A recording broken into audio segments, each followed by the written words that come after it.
Welcome back to my channel நண்பர்கள் அனைவருக்கும் வணக்கம். இன்றைக்கி ரொம்ப நாள் ஆசை எனக்கு இன்றைக்கி நிறைவேறுச்சுங்க. என்னன்னு பார்த்தீங்கன்னா, அம்மிக்கல்லில் மசாலா அரைச்சி சூப்பரான மஞ்சள் பூசணிக்காய் குழம்பு வச்சேங்க. ரொம்ப திருப்தியாக சாப்பிட்டேன். ரொம்ப நாளாக அம்மி வாங்கணுன்னு எனக்கு ஆசை. இன்றைக்கி அந்த அம்மி நேற்று வாங்கி நல்லா அதை சுத்தம் பண்ணிவிட்டு இந்த பூசணிக்காய் குழம்பு இன்றைக்கி ரெடி பண்ணினேன். அம்மிக்கல்லையும் காமிக்கிறேன். நம்மளோட பூசணிக்காய் குழம்பு எப்படி செய்யலான்னு பார்க்கலாம் வாங்க. பூசணிக்காய் குழம்பு செய்கிறதுக்கு ஃபஸ்ட்டு மசாலாவை ட்ரை ரோஸ்ட் பண்ணிடலாம். ஒரு 15 வரமிளகாய் எடுத்துருக்கிறேன். சின்ன சின்ன மிளகாங்கிறதுனால 15 எடுத்துருக்கிறேன். நீங்கள் காரத்துக்கு ஏற்ற மாதிரி எடுத்துக்கோங்க. அரை ஸ்பூன் துவரம்பருப்போட கூடவே நம்ம எந்த ஸ்பூனில் அளந்தோமோ அதே ஸ்பூனில் 2 ஸ்பூன் அளவுக்கு வர கொத்தமல்லி எடுத்துக்கோங்க. 1/4 கிலோ அளவுக்கு நான் மஞ்சள் பூசணிக்காய் நறுக்கி வச்சுருக்கிறேன். 1/4 ஸ்பூன் அளவுக்கு வெந்தயம், 1/4 ஸ்பூன் சீரகம், 1/4 ஸ்பூன் மிளகு. லோ ஃப்ளேமில் வச்சுட்டு ட்ரை ரோஸ்ட்டாக வறுத்து எடுத்துக்கலாங்க. இது கூடவே நம்ம எதுவுமே தேங்காய் வறுக்காமல் தான் நம்ம சேர்க்க போகிறோம். இதை கொஞ்சம் அப்படி நல்லா வாசம் வர்ற அளவுக்கு வறுத்து விட்டுக்கோங்க. நல்லா வறுத்துட்டு ஒரு தட்டுக்கு மாற்றிடலாம். இந்த மசாலா வறுத்துட்டு நீங்களும் இந்த மஞ்சள் பூசணிக்காய் குழம்பு ரெடி பண்ணி சாப்பிட்டு பாருங்கள். சுட சுட சாதத்தோடு சாப்பிட்றதுக்கு அவ்வளோ டேஸ்ட்டாக இருக்கும். தோசைக்கு இட்லிக்கெல்லாம் கூட சூடாக வச்சு சாப்பிடும்போது ரொம்ப அருமையாக இருக்கும். இப்போ வறுத்த இன்க்ரீடியன்ஸை ஒரு தட்டில் மாற்றியாச்சு. இப்போ அதே கடாயில் 4 ஸ்பூன் அளவுக்கு எண்ணெய் விட்டுக்கோங்க. எண்ணெய் சூடானதும் கடுகு சேர்த்துக்கோங்க. கடுகு நல்லா பொரியட்டும். கடுகு பொரிஞ்சதும் கொஞ்சமாக கருவேப்பிலை சேர்த்துக்கோங்க. மீடியம் சைஸில் ஒரு 2 பெரிய வெங்காயத்தை எடுத்து பொடியாக கட் பண்ணி வச்சுருக்கேன். கடுகு நல்லா பொரிஞ்சதும் நம்ம பெரிய வெங்காயத்தையும் சேர்த்துடலாம்.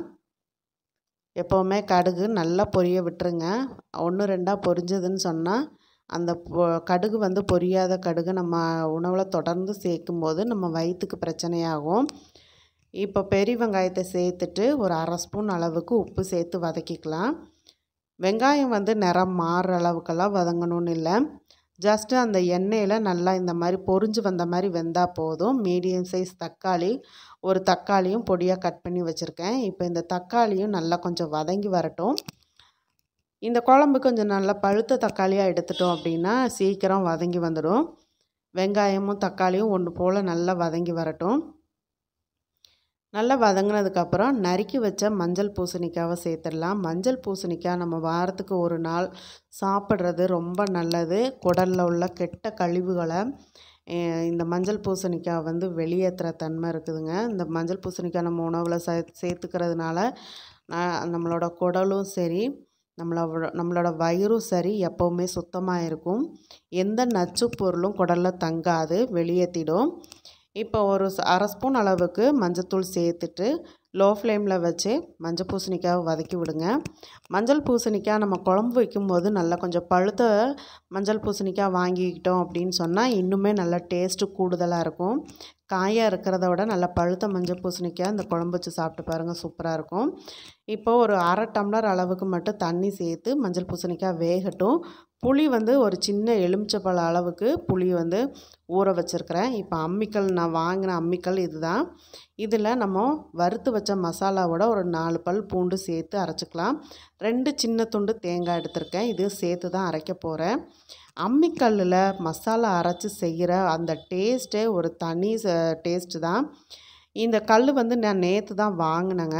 வாங்கிட்டு ஃபஸ்ட்டு நல்லா கல்லை கழுவிட்டு விரலி மஞ்சள் வச்சு நல்லா அரைச்சி அதை எடுத்து தூர போட்டுட்டு ஊற வைக்காத பச்சரிசி அதையும் நல்லா அரைச்சி எடுத்து அந்த அழுக்குகளில், ஏன்னா இது கருங்கல், இது மிஷினில் கொத்துனது கிடையாது, கை குத்தல் அம்மி. அதனால் உங்களுக்கு அந்த கல் பொடி மண்ணெல்லாம் இருக்கிறதுனால நான் என்ன பண்ணினேன்னா நல்லா அரிசி வச்சு அரைச்சி நல்லா க்ளீன் பண்ணிட்டேன். அதுக்கப்புறம் வர கோதுமையும் ஊற வைக்காமல் நல்லா அம்மியில் வச்சு நல்லா ஓரங்களெல்லாம் படுற மாதிரி அரைச்சி நல்லா அம்மிக்கல்லை க்ளீன் பண்ணினதுக்கப்புறம் தான் இன்றைக்கி குழம்புக்கு மசாலா அரைக்கிறேன். இது அம்மா வீட்டில் இருக்கிறப்போ அம்மா இந்த அம்மிக்கல்லில் மசாலா அரைச்சி குழம்பு வச்சு கொடுத்த அந்த டேஸ்ட்டு நம்ம என்ன தான் மிக்ஸி ஜாரில் வச்சு அரைச்சாலும் நமக்கு அந்த டேஸ்ட் வர்றதே இல்லை. அதனால் அம்மிக்கல் வாங்கணுன்ட்டு ரொம்ப யோசனை பண்ணிவிட்டு நேற்று தான் இது 2500 சொன்னாங்க. லாஸ்ட்டில் 1500 இந்த அம்மிக்கல் வாங்கினேங்க. வாங்கிட்டு நான் கிச்சனில் கீழேயே நான் வந்து செட் பண்ணிட்டேன். நல்ல கனமான அம்மிக்கல்லும் கூட. ஏன்னா அதனால் மேடையில் வைக்க முடியாது, அதனால் தரையில் தான் வச்சுருக்கிறேன். நமக்கு உட்காந்து அரைக்கிறதுக்கும் நல்ல சௌகரியமாக இருக்கும்.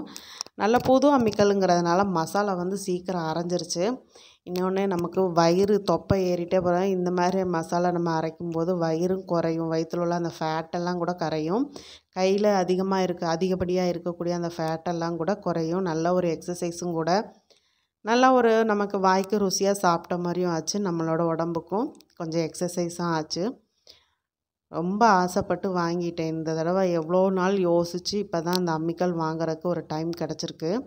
நல்லா இழுத்து நல்லா அந்த தேங்காயும் மசாலாவும் நல்லா மையாக அரைச்சி எடுத்துக்கலாங்க. உங்களுக்கு இந்த வீடியோ பிடிச்சிருந்துன்னா நண்பர்களுக்கு ஷேர் பண்ணுங்கள், மறக்காமல் லைக் பண்ணுங்கள். வீடியோ பற்றின கருத்துக்களை கமெண்ட் பாக்ஸில் சொல்ல மறக்காதீங்க. தொடர்ந்து நம்ம சேனலுக்கு சப்போர்ட் பண்ணுங்கள், சப்ஸ்கிரைப் பண்ணுங்கள். உங்களோட கருத்துக்களை கமெண்ட் பாக்ஸில் சொல்ல மறக்காதீங்க. அப்படியே லைக்குங்கிற பட்டனையும் அமுத்த மறக்காதீங்க. நீங்கள் சொல்லுங்கள், அம்மிக்கல்லில் நீங்கள் அரைச்சி சாப்பிட்ட அனுபவம் இருக்குதான்னு சொல்லி. இப்போ மசாலா நல்லா மையாக அரைச்சாச்சு. இப்போ மசாலாவை நம்ம அம்மிக்கல்லிலேருந்து எடுத்துட வேண்டியதான். இந்த மசாலாவை இந்த மாதிரி குழவிக்கல்லிலேருந்து எடுத்துட்டு அம்மிக்கல்லிலேருந்து எடுத்துட்டு அந்த அம்மிக்கல் கழுவி அந்த மசாலாவோட கொஞ்சம் தண்ணி சேர்க்கும் போது இன்னும் நல்லா டேஸ்ட்டாக இருக்கும். புது அம்மிக்கல்லை நம்ம கொஞ்சம் பழக்கிறது கொஞ்சம் கஷ்டமான வேலை தான். ஒரு 4-5 தடவைக்கு நம்ம வெறுமனே பச்சரிசி கோதுமை இதெல்லாம் வச்சு நல்லா அரைச்சிட்டு அதுக்கப்புறம் தான் நம்ம வந்து மசாலா அரைக்கணும். இல்லைன்னா மண் அந்த பொடி குருணக்கல்லாம் வந்து நம்ம குழம்புல சாப்பிட முடியாமல் ஆகிடும். மசாலா பாருங்கள் எவ்வளோ திக்காக சூப்பராக அரைச்சாச்சுன்னு. இப்போ மசாலா அந்த குழவிக்கல்லை வந்து கழுவி கொஞ்சம் தண்ணி சேர்த்து அதுவும் நம்ம அந்த மசாலாவோட நம்ம சேர்க்க போகிறோம். அதுதான் உண்மையிலே ரொம்ப சூப்பர் டேஸ்ட்டாக இருக்குங்க. உங்களில் எத்தனை பேருக்கு அம்மா இந்த மாதிரி அம்மிக்கல்லில் மசாலா அரைச்சி பார்த்துருக்கீங்க? இல்லை நீங்கள் மசாலா இந்த மாதிரி அம்மிக்கல்லில் அரைச்சிருக்கீங்களாங்கிறது கமெண்ட் பாக்ஸில் சொல்லுங்கள். இப்போ மசாலாவுக்கு அந்த தண்ணி அலசி எடுத்தாச்சு. இப்போ அம்மிக்கல்லை கழுவிட்டு குழம்புக்கு நம்ம மசாலா கூட்டி ஊற்ற வேண்டியதான். நல்லா வேற ஒரு தண்ணி வச்சு நல்லா அம்மிக்கல்லை கழுவிட்டோம். அப்பப்போ கழுவிட்டோம் அப்படின்னு சொன்னால் எப்போவுமே அம்மிக்கல் வந்து சுத்தமாக இருக்கும். கிச்சனில் என்னோடய கிச்சன் வந்து ரொம்ப சின்ன கிச்சன் தான். அப்படிங்கும்போது அம்மிக்கல் வந்து நம்ம எப்போவுமே சுத்தமாக வச்சுக்கிட்டோம் அப்படின்னா பூச்சிப்பட்டை பக்கத்தில் வராதுங்க. இப்போது அம்மிக்கல் கழுவி சுத்தம் பண்ணி விட்டாச்சு. இப்போ இங்கே பூசணிக்காவும் பார்த்திங்கன்னா நல்லா வெந்துடுச்சு. இப்போ இந்த பூசணிக்காய் நல்லா வெந்தோன்னே ஒரு கிளறி விட்டுக்கோங்க. இப்போ வந்து நம்ம ஊற வச்ச புளி கரைச்சி சேர்த்துக்கலாம். நல்லா பழுத்த மஞ்சள் பூசணிக்காய்ங்கிறதுனால அந்த பார்க்குறதுக்கே கலர் ரொம்ப சூப்பராக இருக்குது. பழுத்த மஞ்சள் பூசணிக்காயில் லைட்டாக ஒரு இனிப்புத்தன்மை இருக்கும். காயாக இருந்துச்சுன்னு சொன்னால் அந்த இனிப்புத்தன்மை கொஞ்சம் மிஸ் ஆகுங்க. அவ்வளோதான் வித்தியாசம். புளி கரைச்சி சேர்த்துட்டு கிளறி விட்டுக்கோங்க. இப்போ மசாலாவுமே நம்ம கையோடு சேர்த்து விட்டுடலாம். மஞ்சள் பூசணிக்காய் வந்து உங்களுக்கு ரொம்ப குழஞ்சிருச்சுன்னா அந்த குழம்போட டேஸ்ட் வந்து மிஸ் ஆகும். அதனால் ரொம்ப குழைய விடாதீங்க. கொஞ்சம் நமக்கு வெந்தால் போதும், அந்த அளவுக்கு வேக விட்டுக்கோங்க. நம்ம கரண்டி கையில் எடுக்கும்போது மசிகிற அளவுக்கு நம்ம வேக வச்சா போதும். இப்போ மசாலா ஒன்று போல் கலந்து விட்டுட்டு அம்மி கழுவுன தண்ணி அதையும் சேர்த்தாச்சு. இன்னும் இப்போ கலந்து விட்டுட்டு தண்ணி வேணும் அப்படின்னா இன்னும் கொஞ்சம் சேர்த்துக்கலாம். எனக்கு கொஞ்சம் திக்காக தான் இருக்குது. நான் கொஞ்சம் தண்ணி சேர்த்துக்கிறேன். சேர்த்துட்டு நல்லா அந்த மசாலாவோட ராஸ்மெல் போக கொதிக்க விட்டுக்கலாங்க. இன்றைக்கி சூப்பராக அம்மிக்கல்லில் மசாலா அரைச்சி இந்த குழம்பு ரெடி பண்ணியிருக்கேன். நீங்கள் மிக்ஸி ஜார்லேயே இதே மாதிரி மசாலா அரைச்சி நீங்கள் ட்ரை பண்ணி பாருங்கள். ரொம்பவே நல்லாயிருக்கும். மஞ்சள் பூசணிக்காயில் இந்த மாதிரி மசாலா வறுத்து அரைச்சி சூப்பராக கொதிக்க விட்டு தோசைக்கு, இட்லிக்கு, சப்பாத்திக்கெல்லாம் கூட ரொம்ப நல்லாயிருக்கும். சுட சுட சாதத்தில் இந்த மஞ்சள் பூசணிக்காய் குழம்பு சேர்த்து பக்கத்தில் 2 அப்பளம் வச்சு சாப்பிட்டிங்கன்னா ரொம்ப சூப்பராக இருக்கும். நான் ஒரு சின்ன துண்டு வெல்லம் சேர்த்துருக்கேன். ஏன்னா குழம்புல கொஞ்சம் காரம் ஜாஸ்தி ஆகிடுச்சு, அதனால் கொஞ்சம் வெல்லம் சேர்த்துருக்குறேன். வெல்லம் சேர்க்குறது உங்களோட ஆப்ஷனல் தாங்க. வெல்லம் சேர்த்துட்டு நல்லா ஒரு தளன்னு கொதித்து எண்ணெய் பிரிஞ்சு வரட்டும். நல்லா எண்ணெய் பிரிஞ்சு வந்திருக்குது. நல்ல மணமாகவும் இருக்குது மஞ்சள் பூசணிக்காய் குழம்பு. மேலாப்பில் 1 ஸ்பூன் அளவுக்கு நெய் விட்டுட்டு அடுப்பு ஆஃப் பண்ணிவிடுங்க. நல்லா ஒன்று போல் கலந்து விட்டுட்டு அடுத்து நம்ம பாத்திரத்தில் மாற்றிட்டு சர்வ் பண்ண வேண்டியதான். உங்களுக்கு இந்த வீடியோ பிடிச்சிருந்தது, இந்த கிரேவி பிடிச்சிருந்துன்னா ட்ரை பண்ணி பாருங்கள். மீண்டும் அடுத்த ரெசிபியில் சந்திக்கிறேன். நன்றி, வணக்கம்.